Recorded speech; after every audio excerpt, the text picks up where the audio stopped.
most of the people that go to our drive-through sites don't have any symptoms. They think, well, I'm curious, maybe I was exposed, and then they get a PCR diagnostic test, and that's fine and that's available. But if you're in those situations, doing an antibody test may be a better option, because if you had been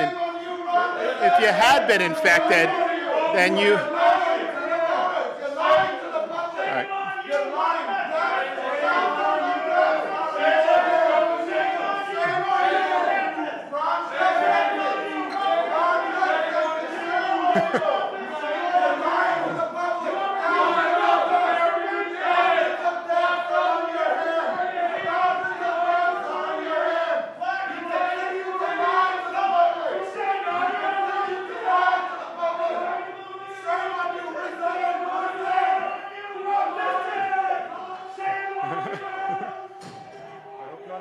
And we will not be defunding the police, so don't worry about that. We're going to be supporting our men and women in law enforcement.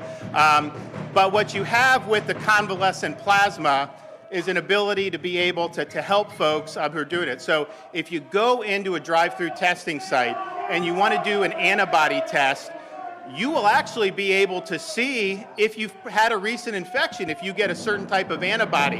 And then if you get the IgG antibody, you're going to be able to be in a situation where you know that you've cleared the illness probably for several weeks. So it's important to do. That opportunity is available not just at the Orange County Convention Center, but also at the Jacksonville drive-through test site, at the Palm Beach, West Palm Beach ballpark site, at the Miami Beach Convention Center, and at the Hard Rock Stadium in Miami-Dade County. And what we've been seeing over the last couple of weeks is we've been seeing an increase in prevalence of people who are testing positive for antibodies. And so if you do test positive for antibodies, you'll get the result right there. Go with one blood and consider giving blood so that you're able to be in a situation where you're helping patients. I think it's something that's very, very important. There is an increased demand from hospitals for convalescent plasma, and we want to be able to meet that need. And so one of the best things you can do if you're somebody that has recovered from COVID-19 is to donate blood. Your plasma will be able to be used to help other patients, and the success has been promising. I think if you look at a hospitalized patient now, given treatment early, they're doing better than patients were doing in March and April when the pandemic really first hit.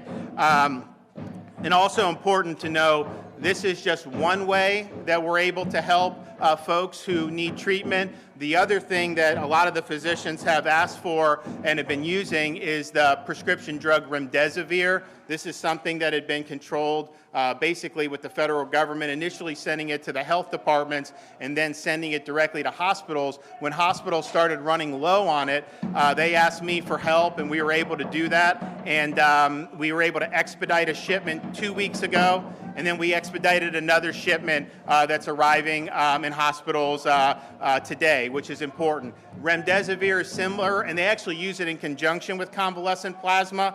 It's a 6-day regimen you go through, and if you do it early, the physicians believe that there's been a really good sense of support.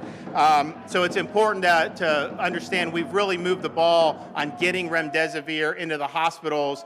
Folks can give the convalescent plasma and then also have the opportunity to do that as well. Also important to note that COVID-19, while it's obviously an important issue, there are a lot of other health issues out there. If you need health care, particularly for things like heart and stroke, what we don't want to see is people deferring that.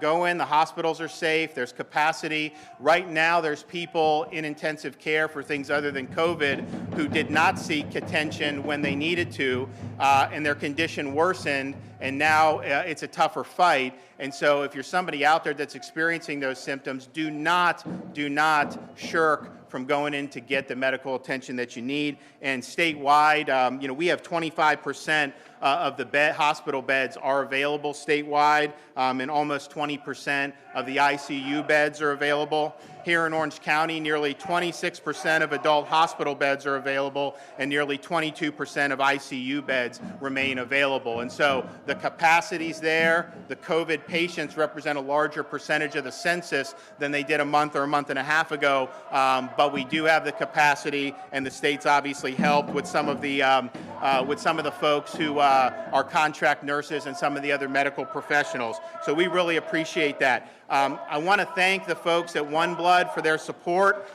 We have a lot of folks who are working really, really hard on this to be able to help patients, to be able to generate better outcomes. This is a great way for members of the public to be able to do it. And remember, you don't have to have tested positive in a diagnostic test. There are people that had this with no symptoms, a month or two ago, maybe 2-3 months ago, who will have antibodies that can be used for this. So even if you've never tested positive before and you think you may have been exposed, go get an antibody test and consider giving blood. So with that, I want to let the folks from OneBlood come up and say a few things, and we'll take some questions.